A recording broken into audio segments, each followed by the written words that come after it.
Hello दोस्तों, welcome to my YouTube channel. दोस्तों, आज बहुत दिनों के बाद मैं मुखातिब हुई हूँ आपके साथ। दोस्तों, आज मैं आपसे बात करने जा रही हूँ एक ऐसी लव स्टोरी की जो 1960s में बहुत ही सनसनीखेज, रोमांचक और हर पेपर, रेडियो, हालांकि उस वक्त इस तरह के सैटेलाइट चैनल्स, टीवी चैनल्स नहीं हुआ करते थे, तो हर प्रिंट मीडिया, रेडियो की हेडलाइंस हुआ करती थी। दोस्तों, चलिए हम बात करते हैं आज की कहानी, जो कि है शमीम रहमानी और डॉक्टर हरिओम गौतम की। दोस्तों, शमीम रहमानी 22 साल की एक बेहद ही खूबसूरत और पढ़ी लिखी एक ताल्लुकदार फैमिली से ताल्लुक़ रखने वाली लड़की थी। दोस्तों, ताल्लुकदार फैमिली उस वक्त की उन घरानों को कहा जाता था जो कि इंडिपेंडेंस के पहले बड़े ही रईस हुआ करते थे, जिनके पास बड़े ही पैसा और ज़मीन जायदाद हुआ करते थे। तो दोस्तों, उनमें से कई लोगों ने पार्टीशन के बाद पाकिस्तान चले गए और बहुत सारे लोग हमारे यहाँ हिंदुस्तान में ही अपनी ज़मीन से, अपनी मिट्टी से जुड़े रहे। शमीम रहमानी के माता पिता भी उन लोगों में से थे जो कि हिंदुस्तान में ही रह गए थे। शमीम रहमानी के पिताजी का नाम था राजा अजीज़ुर रहमानी, जो कि लखीमपुर खेड़ा के रहने वाले थे। उनके दो भाई भी थे, वो थे अमीर अहमद और फ़ार रहमानी। अमीर अहमद एक पॉलिटिशियन थे और बिज़नेस करते थे, और फ़ार रहमानी जबकि एक गवर्नमेंट जॉब में थे।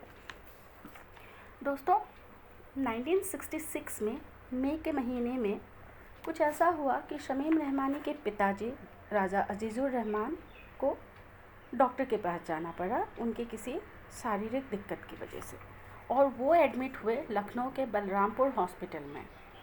वहाँ कई दिन रहे। उन्हें एक टीम के डॉक्टर्स ने उनका चेकअप किया, उनको अच्छा किया, दवाई वगैरह की। उस वक्त डॉक्टर हरिओम गौतम 33 साल के युवक थे, जो कि डॉक्टर थे और उसी टीम के एक सदस्य थे, जिन्होंने राजा अजीज़ुर रहमानी का इलाज किया था। दोस्तों, कई दिनों बाद राजा साहब ने डिस्चार्ज लिया और अपने घर 23 कंधारी लेन में चले गए रहने। दोस्तों, रेगुलर जो चेकअप हुआ करते थे, जबकि डिस्चार्ज हुआ उसके बाद भी उनको चेकअप की ज़रूरत थी, तो डॉक्टर हरिओम गौतम उनके घर आने जाने लगे, उनका इलाज कराने लगे, उनका चेकअप वगैरह कराने लगे, और उनके साथ उनका फैमिली का बहुत अच्छा रिश्ता हो गया। कुछ ज़्यादा ही अच्छा रिश्ता उनका शमीम रहमानी के साथ हो गया।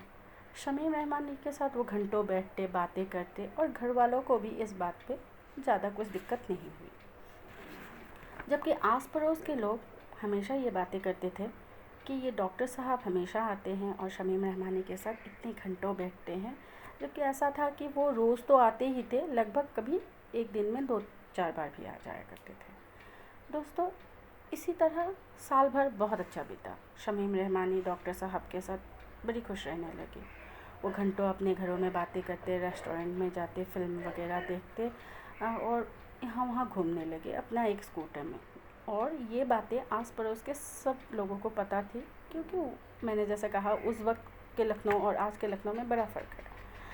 तो ऐसा हुआ कि उनका प्यार परवान चढ़ने लगा। शमीम रहमानी को ये पता था कि डॉक्टर हरिओम गौतम शादीशुदा है और उनके 3 बच्चे भी हैं, जिनसे उनको कोई दिक्कत नहीं थी। लेकिन शमीम रहमानी कभी डॉक्टर हरिओम गौतम को किसी और लड़की के साथ नहीं देखना चाहती थी, उनकी पत्नी के अलावा।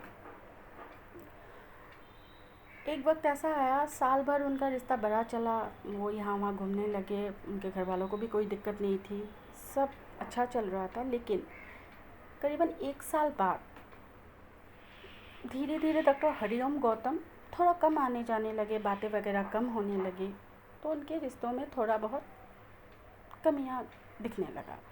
शमीम रहमानी को हमेशा ये था कि कहीं डॉक्टर साहब कहीं और इन्वॉल्व तो नहीं है, जबकि डॉक्टर साहब का उनका एक ऐसा पहचान था कि वो अपने महिला मित्रों के साथ बड़े ही घुलते मिलते थे, उनके कई महिला मित्र हुआ करते थे। तो एक दिन ऐसा आया कि उनके जो भाई हैं, शमीम रहमानी के भाई अमीर अहमद के एक डोमेस्टिक हेल्प हुआ करते थे, एक इंसान, उन्होंने आगे कहा, मैडम जी मैंने तो डॉक्टर साहब को स्कूटर में किसी और औरत के साथ देखा है हजरतगंज क्वालिटी रेस्टोरेंट के पास। तो इतना भर सुनना था। शमीम रहमानी को बड़ा गुस्सा आया और उन्होंने आओ देखा ना था और वो चली गई हजरतगंज क्वालिटी रेस्टोरेंट में। वहाँ जाके उन्होंने देखा कि डॉक्टर साहब अपने एक किसी महिला मित्र के साथ वहाँ थे और शमीम रहमानी को कहा जाता है कि इतना गुस्सा आया कि उन्होंने एक जोरदार थप्पड़ जड़ दिया डॉक्टर साहब के गाल पे और वहाँ से चली आई। फिर तो ऐसा हुआ कि डॉक्टर साहब ने भी यहाँ आना छोड़ दिया क्योंकि उनके रिश्ते में इतनी बड़ी बात हो गई थी। डॉक्टर साहब को उन्होंने थप्पड़ मार दिया था तो कोई कांटेक्ट वगैरह नहीं होने लगी। उस वक्त के दौर ऐसा था दोस्तों कि अभी हम प्यार मोहब्बत की बातें हो या कुछ भी हो हम लोग व्हाट्सएप पे करते हैं, वीडियो कॉल करते हैं, फ़ोन करते हैं। लेकिन उस ज़माने में ख़त का बड़ा ही चलन था क्योंकि वो एक ज़रिया था इधर से उधर बात पहुंचाने का। तो ये बातें डॉक्टर साहब ने शमीम रहमानी को और शमीम रहमानी ने डॉक्टर साहब को कहा कि हम आपस में अपना रिश्ता और आगे नहीं चला सकते। फिर शमीम रहमानी ने 11 जुलाई 1968 को डॉक्टर साहब को अपना एक फॉर्म भरवाने के बहाने से कि उन्होंने कुछ हायर स्टडीज़ करनी है और एक फॉर्म फिलअप करना है, उनको थोड़ी दिक्कत आ रही है तो आप ज़रा हेल्प कर दो, क्योंकि वो जाने माने पढ़े लिखे लोग थे। तो डॉक्टर साहब ने भी सोचा ठीक है हेल्प कर देते हैं। तो बात वगैरह हुई तो वो आ गए। फिर जब वो आए लगभग अपना ड्यूटी काम वगैरह करके वो 10 बजे के करीब उनके घर आए। घंटा भर उन्होंने बात किया। फिर कुछ ऐसा हुआ कि आस पड़ोस के लोगों ने एक गन शॉट की आवाज़ सुनी, एक जोरदार गन शॉट की आवाज़। सब पड़ोस के 2-4 आदमी बाहर आए तो उन्होंने देखा डॉक्टर साहब की बॉडी गिरी पड़ी है उनके ड्राइंग रूम के दरवाजे और बरामदा के बीच में, और सामने शमीम रहमानी बैठ के फूट फूट के रो रही है और वो चिल्ला चिल्ला के कह रही है, भैया मैंने इसे मार दिया है क्योंकि इसने मुझे चीट किया था, इसने मेरी लाइफ ख़राब की थी, मुझे भी मार दो, मुझे नहीं जीना। सामने एक गन पड़ी हुई थी जो डबल बैरल गन कहा जाता है उसको उस वक्त के, तो वो पड़ा हुआ था। फिर जो उनके भाई थे, एक भाई तो घर पे ही थे, दूसरे भाई जो अमीर अहमद थोड़े दूर रहते थे, एक डोमेस्टिक हेल्प गए, उन्हें बुला के लाए। वो घर पहुँचे तब करीबन सुबह के 2:30 बज चुके थे। 2 से 2:30 बजे के बीच उन्होंने पुलिस को खबर की। पुलिस आया और पुलिस ने वो बॉडी कस्टडी पे लिया और शमीम रहमानी को भी अपने कस्टडी में लिया, गन वगैरह लिया। फिर दोस्तों जब घर को खंगाला गया तो बहुत सारे पत्र मिले, प्रेम पत्र, जिसमें ये पूरी कहानी सामने आई कि कैसे शमीम रहमानी डॉक्टर साहब से हॉस्पिटल में अपने पिताजी के इलाज के दौरान मिली, कैसे उनका प्यार परवान चढ़ा और कैसे उनका प्यार धीरे धीरे ढलान में आया। और दोस्तों शमीम रहमानी को लोअर कोर्ट ने, फिर हाई कोर्ट ने, फिर सुप्रीम कोर्ट में 1975 तक उनका केस करीबन 5 साल या 6 साल चला। तो उसमें हर कोर्ट ने उन्हें लाइफ इम्प्रिजनमेंट की सज़ा दी और इस 5 साल में शमीम रहमानी करीबन 2 साल जेल में रही, बाकी ट्रीटमेंट के लिए बाहर रही या बेल पे वो बाहर रही थी। तो दोस्तों उन्होंने फिर 1975 में एक ऐसा वक्त आया कि शमीम रहमानी को अब लाइफ इम्प्रिजनमेंट मिल चुकी है, क्योंकि देश के सबसे बड़े अदालत सुप्रीम कोर्ट ने कह दिया था कि उनको लाइफ इम्प्रिजनमेंट मिली है, तो वो जेल चली गई। करीबन 4 या 5 महीने के बाद में मई 1975 में वहाँ के बहुत नामी गिरामी लोग, पढ़े लिखे लोग, पॉलिटिशियंस, जो कि शमीम रहमानी के पिता राजा अजीज़ुर रहमानी के साथ अच्छे ताल्लुकात रखते थे, उनको करीब से जानते थे, उन्होंने बड़ा ही मेमोरेंडम वगैरह दिया, एप्लीकेशंस वगैरह लिखा कि शमीम रहमानी को माफ़ी मिलनी चाहिए। उस वक्त के गवर्नर मिस्टर चन्ना रेड्डी, जो कि यूपी के गवर्नर थे उस वक्त, उन्होंने उस मेमोरेंडम ख़त वगैरह को कंसिडर किया, परखा उनको। फिर उन्हें लगा कि शमीम रहमानी को माफ़ी मिलनी चाहिए और उन्होंने मई महीने 1975 को शमीम रहमानी को इस कत्ल की सज़ा से माफ़ी दे दी। और उन्हें जेल से रिहा कर दिया। दोस्तों, फिर कहा जाता है कि शमीम रहमानी लखनऊ आई, कुछ दिन रहा, फिर वो पूरे फैमिली के साथ दिल्ली शिफ्ट हो गई। उसके बाद उनके पास बहुत सारा ऑफ़र्स आया बॉलीवुड पे, क्योंकि शमीम रहमानी बहुत ही खूबसूरत थी, बड़ी बड़ी आँखें, बहुत लंबा उनका हेयर था जैसे कि कहा जाता है।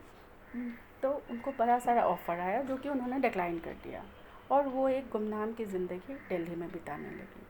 दोस्तों, आज के वक्त में ये कोई नहीं जानता कि शमीम रहमानी अभी भी इस दुनिया में है जीवित या नहीं है, क्योंकि उस समय उनका 22 साल का उम्र हुआ होगा, तो लगभग अभी उनके काफ़ी उम्र हो गई होगी। लेकिन उस वक्त के बाद शमीम रहमानी को रिहाई मिल गई थी एक ऐसे कत्ल के इल्ज़ाम से, एक ऐसे कत्ल के इल्ज़ाम की सज़ा से जो कि उन्होंने अपने प्रेमी की थी। दोस्तों, 1960s में ये बातें बहुत कम होती थी। उनसे करीबन एक दशक पहले नानावती का केस आया था, जो कि एक जिन्होंने अपनी पत्नी के एक कथित बॉयफ्रेंड को गोली मार दी थी, जो कि पहले हुई थी। और वो हमारी सोसाइटी ऐसी है दोस्तों कि एक नानावती जी एक ऑफिसर थे, उन्होंने अपने पत्नी के बॉयफ्रेंड को मारा था। लेकिन यहाँ बातें अलग थी, क्योंकि शमीम रहमानी एक लड़की थी, पढ़ी लिखी लड़की थी, एक अमीर ख़ानदान की लड़की थी, जिन्होंने अपने प्रेमी एक डॉक्टर को मारा था, जो कि पहले से शादीशुदा थे और करीब उनके मतलब जो ताल्लुक़ थे वो भी पता नहीं क्यों उनके इतना परवान चढ़ा प्यार, उनको किसी को एतराज़ नहीं हुआ, क्योंकि वो डिफरेंट धर्म से बिलोंग करते थे। खैरहाल दोस्तों, शमीम रहमानी ने फिर अपना लाइफ गुमनामी के कगार पे जिया दिल्ली में, शायद अभी भी हो, मैं उम्मीद करती हूँ। अभी जो कि 23 कंधारी लैन जहाँ पे ये घटना हुई थी, वो अभी शायद लखनऊ में अभी वो जगह नहीं है, लेकिन अभी भी वहाँ सब लोग इस जगह को, उस स्पॉट को जानते हैं समीम का हट्टा, और जिसका मतलब है समीम का घर सपोज़। तो आज भी वो जगह फेमस है इस नाम से, उस लव स्टोरी की वजह से, जो कभी इतनी परवान चढ़ी और एक दूसरे से इतना प्यार करते थे कि हर कोई जानता था कि शमीम रहमानी और डॉक्टर साहब हमेशा साथ रहते थे। लेकिन फिर ऐसा वक्त आया, घड़ी ने अपना सुई ऐसा बदला कि शमीम रहमानी, जो कि डॉक्टर साहब से बेइंतहा प्यार करती थी, उन्होंने ही अपने प्रेमी को मार डाला।